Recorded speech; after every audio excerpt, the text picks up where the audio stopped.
दोस्तों, मशहूर मरूफ सियासतदान और बिजनेसमैन जहांगीर तरीन के भाई आलमगीर खान तरीन की ख़ुदकुशी की खबर मीडिया में एक शॉक वेव की तरह फैली और पूरे पाकिस्तान में इस वक्त उसके ऊपर डिस्कस किया जा रहा है। और इस वक्त तक की इतलात के मुताबिक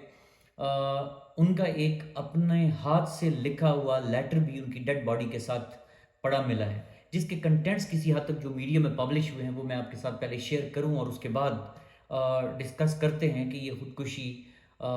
सुसाइड ये क्यों की जाती है और आजकल इसका ट्रेंड क्यों है, और हमारा मज़हब इस्लाम इसके बारे में क्या कहता है, और बाकी कुछ दुनिया की तहकीकात इसके बारे में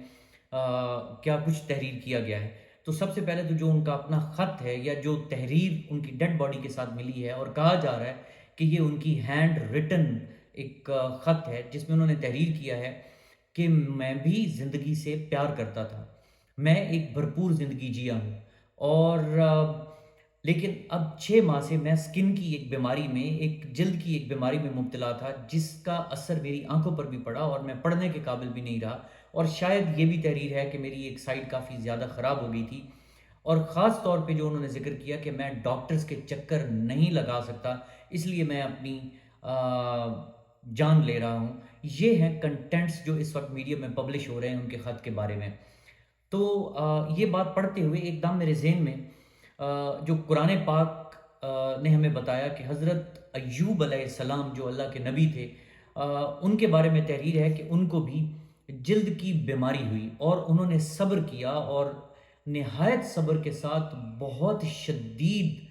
बीमारी को सहा, बर्दाश्त किया, और अपनी तमाम उम्मीदें अपने रब से, रब ज़ुल जलाल से वाबस्ता किए रखी। और अल्टीमेटली ये हुआ कि अल्लाह ने उनको सेहत याब किया और उस बीमारी से उनकी जान छूट गई। तो बतौर मुसलमान बहरहाल हमें सब्र करना ही चाहिए। और कुरान पाक की एक और आयत है जिसका अगर मैं तर्जमा आपके साथ शेयर करूं तो अल्लाह ताला फरमाते हैं कि अपने आप को मत मारो, अल्लाह रहम करने वाला है। और एक और आयत है कुरान पाक की, और अपने आप को तबाही में मत डालो। और एक मज़ीद कुरान पाक हमें बड़े वाशगाफ अल्फाज में हिदायत फरमाता है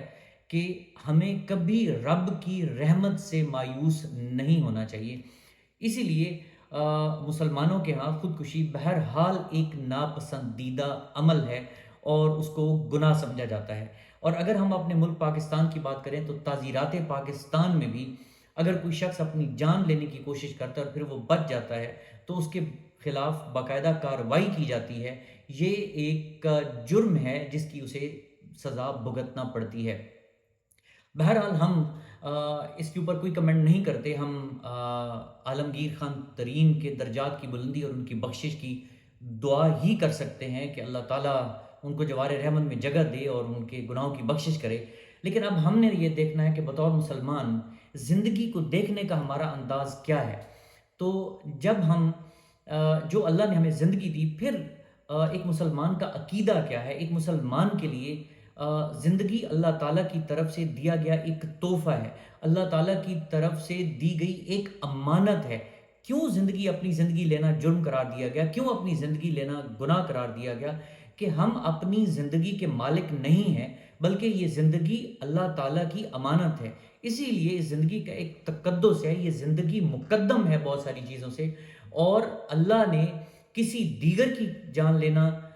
भी जुर्म करार दिया और अपनी जान लेना भी जुर्म करार दिया कि ये अल्लाह की अमानत है और हमें अल्लाह के बताए हुए तरीके के मुताबिक इसको इस्तेमाल करना है, यूटिलाइज़ करना है और इससे फ़ायदा उठाना है, और नेक अमाल करने हैं, और सिर्फ अपनी ज़ात के लिए नहीं, इस दुनिया के लिए, इस दुनिया में बसने वाले इंसानों के लिए और दीगर मखलूक़ात के लिए हमें बहरहाल फ़ायदा मंद बनना है, उनको फ़ायदा पहुँचाना है। तो इसके ऊपर जो अब मैं अगर इंटरनेशनल बात करें, जो तहकीकात की गई इस दुनिया में, तो उस तहकीकात के मुताबिक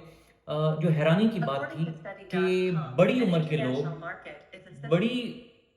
सॉरी मेरा साथ ही कंप्यूटर पड़ा हुआ था तो उसने बोलना शुरू कर दिया। एनीवेज, तो मैं ये बात कर रहा था कि दुनिया के अंदर जो बात सामने आई है, ख़ास तौर पर वैसे तो खुदकुशी की रेशो अगर आप देखें तो 5 साल के बच्चों से लेकर के बड़ी उम्र के 85 साल की उम्र तक के लोग भी खुदकुशी करते हुए पाए गए हैं। मगर ख़ास तौर पे जो बड़ी उम्र के लोग हैं, एल्डरली पीपल हैं, ان کی خودکشی کی ایک جو بڑی وجہ بتائی گئی، باقی اور بھی وجوہات ہیں، جیسے کہ آپ کہہ سکتے ہیں سم ٹائمز کچھ لوگ نشہ کی جب اوور ڈوز کرتے ہیں یا کسی بیماری کی وجہ سے، یا دیگر اور وجوہات ہیں، مگر جو سب سے امپورٹنٹ چیز ہے وہ تنہائی ہے۔ اسی لیے اب ایلڈرلی پیپل کے لیے آئی پیڈ نے باقاعدہ ایک الگ سے ایک آئی پیڈ بنایا ہے کہ وہ لوگوں کے ساتھ گفتگو کر سکیں، بات چیت کر سکیں، اور یہ ہدایت کی جاتی ہے کہ بڑی عمر کے لوگوں کو نظر انداز نہیں کرنا چاہیے، ہمیں ان کو کارنر نہیں کرنا چاہیے۔ نہ صرف ان کا ادب اور احترام ہم پر واجب ہے، بطور سینئر سٹیزن ان کے کچھ حقوق ہیں، بلکہ ہمیں انہیں اگنور نہیں کرنا چاہیے، ان کو کمپنی انہیں ہمیں مہیا کرنی چاہیے، ان کے ساتھ ہمیں گپ شپ کرنی چاہیے تاکہ وہ تنہائی کا شکار نہ ہوں، اور اپنے گھروں میں ہمیں چاہیے کہ ہم ان کو امپورٹنس دیں، وہ سمجھیں کہ ہم اہم ہیں، ڈیسیجن میکنگ میں اہم ہیں، اور بطور مسلمان ویسے بھی ہمارا فرض ہے کہ ہم اپنے بڑوں کا ادب اور احترام کریں اور آخری سانس تک زندگی میں ان کی بھرپور انوالومنٹ رکھیں۔ اب ان کو کسی کارنر میں پڑی ہوئی کوئی چیز نہ سمجھا جائے، بلکہ ان سے ہدایت لی جائے کہ وہ، جیسے مولانا روم نے کہا تھا نا، بخت نو بخشت ترا عقل کوہن، کہ پرانی عقل تجھے نیا نصیبہ عطا کرتی ہے، تو یقیناً وہ عقل و خرد سے بھرپور ہماری رہنمائی بھی کر سکتے ہیں، اور ہمیں انہیں باقاعدہ احساس بھی دلانا چاہیے کہ آپ کا وجود ہمارے لیے باعث رحمت ہے، اور خاص طور پہ ان کا کیتھارسس کب ہوتا ہے دوستو؟ جو بڑی عمر کے لوگ ہیں، کیونکہ وہ پہلی جنریشن سے تعلق رکھتے ہیں، تو شاید وہ ماڈرن چیزوں پہ کسی حد تک ان کی دلچسپی کا وہ عالم نہیں ہوتا جو ہماری ہے، تو ہمیں چاہیے کہ ہم ان سے ان کے ماضی کے قصے سنیں، ان کے ساتھ بات چیت کریں، اپنی گفتگو زیادہ کرنے کے بجائے ہمیں بزرگوں کے سامنے گڈ لسنر کے طور پہ آنا چاہیے تاکہ ان کا کیتھارسس ہو، وہ تنہائی سے نکلیں۔ اور میں سمجھتا ہوں کہ شاید، باقی تو اللہ بہتر جانتا ہے عالمگیر خان ترین کے ساتھ کیا ہوا یا کیا مسائل تھے، جو کچھ بات خط سے سامنے آئی جو انہوں نے تحریر کیا، مگر جو میرا ایک اندازہ ہے شاید اس کی ایک وجہ تنہائی بھی ہو سکتی ہے، کہ وہ چونکہ غیر شادی شدہ تھے، اولاد بھی نہیں تھی، اور سننے میں آیا ہے کہ کچھ ماہ بعد ان کی شادی ہونے والی تھی، تو یہ بات اپنی جگہ پہ، تو کچھ ایسی چیزیں جو وہ اپنے شاید دوستوں کے ساتھ بھی شیئر نہیں کر سکتے تھے، جیسا کہ اس میں یہ بھی شاید تحریر ہے کہ انہوں نے اپنی بیماری کا ذکر اپنے کسی دوست سے بھی نہیں کیا۔ تو بہرحال اس تنہائی کے اگینسٹ ہمیں بزرگوں کے ساتھ کھڑے ہو کر ان کو کمپنی کرنی چاہیے، اور بطور مسلمان اگر ہم زندگی کی خوبصورتیاں ایک دائرے میں رہ کر انجوائے کریں، تو زندگی کی سختیاں بھی خدائے بزرگ و برتر پر یقین رکھتے ہوئے صبر کے ساتھ ان کو اور جرت کے ساتھ برداشت کر کے زندگی کے ساتھ میدان میں کھڑے ہونا چاہیے۔ یہ بات